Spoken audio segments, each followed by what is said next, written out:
क्या mutual fund सही है? हाँ, सही तो है, लेकिन क्या इससे भी बेहतर कुछ हो सकता है? बिल्कुल, और वो है ETF।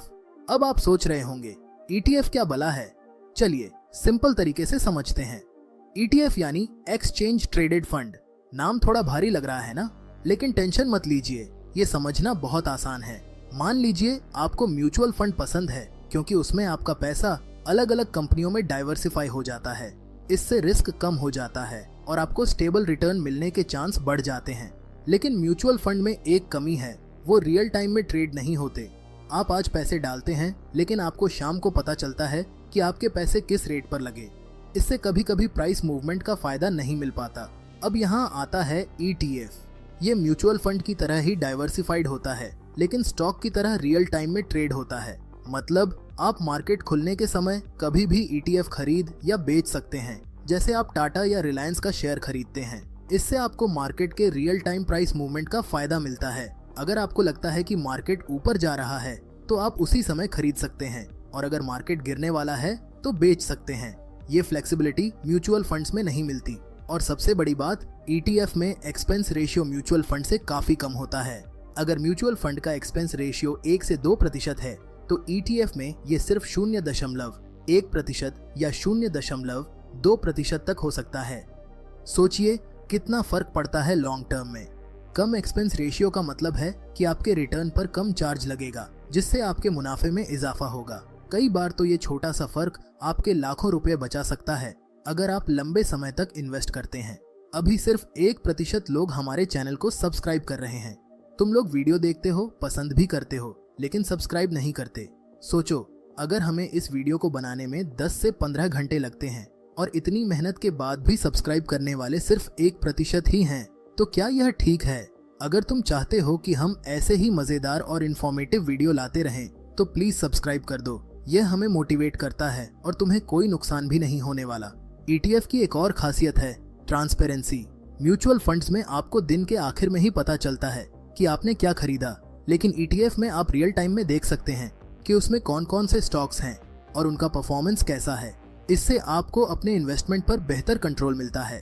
आप तुरंत देख सकते हैं कि आपका पोर्टफोलियो कैसा कर रहा है, और अगर कोई स्टॉक अच्छा परफॉर्म नहीं कर रहा है तो समय रहते निर्णय ले सकते हैं। अब सवाल आता है, ETF में इन्वेस्ट कैसे करें? सिंपल है, आपको बस एक ट्रेडिंग और डीमैट अकाउंट चाहिए, जो आप ज़ीरोधा, अपस्टॉक्स जैसे किसी भी प्लेटफॉर्म पर खोल सकते हैं। वहां जाकर आप निफ्टी 50, सेंसेक्स या गोल्ड ETF जैसे ऑप्शंस में इन्वेस्ट कर सकते हैं। इसके अलावा कुछ थीमेटिक ETFs भी होते हैं, जैसे IT sector ETF, banking ETF या इंटरनेशनल मार्केट्स से जुड़े ETFs, जो आपको डाइवर्सिफिकेशन के और ऑप्शंस देते हैं। ETF में लिक्विडिटी भी एक फैक्टर है। हमेशा उन ETFs में इन्वेस्ट करें जिनका ट्रेडिंग वॉल्यूम अच्छा हो, ताकि जब आपको बेचना हो तो आसानी से बिक जाए। कम लिक्विडिटी वाले ETFs में आपको बायर्स ढूंढने में परेशानी हो सकती है, जिससे आपको नुकसान हो सकता है। लिक्विडिटी जितनी ज्यादा होगी, उतना ही बेहतर प्राइस पर आप खरीद बिक्री कर पाएंगे। ETF में SIP भी कर सकते हैं। हाँ, हालांकि म्यूचुअल फंड्स की तरह ऑटोमेटिक SIP ऑप्शन नहीं होता, लेकिन आप मैन्युअली हर महीने एक फिक्स डेट पर ETF खरीद सकते हैं। इससे आपको लॉन्ग टर्म में एवरेज प्राइसिंग का फायदा मिल सकता है। उदाहरण के लिए, अगर आप हर महीने 5,000 रुपए का ETF खरीदते हैं तो कभी ऊंचे प्राइस पर खरीदेंगे तो कभी कम पर, जिससे लंबे समय में आपकी इन्वेस्टमेंट का एवरेज प्राइस बैलेंस हो जाएगा। एक और जरूरी बात, टैक्सेशन। म्यूचुअल फंड्स और ETFs के टैक्सेशन में फर्क होता है।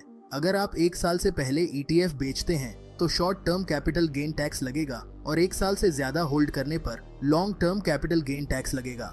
इंडेक्स ETFs पर यह टैक्स रेट इक्विटी शेयर्स जैसा ही होता है, यानी 15% शॉर्ट टर्म और 10% लॉन्ग टर्म पर।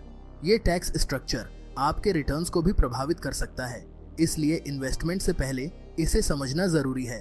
तो कुल मिलाकर, अगर आप म्यूचुअल फंड का सेफ्टी और डाइवर्सिफिकेशन चाहते हैं, लेकिन साथ ही रियल टाइम ट्रेडिंग, ट्रांसपेरेंसी और कम खर्च भी चाहते हैं, तो ETF आपके लिए एक बेस्ट ऑप्शन हो सकता है।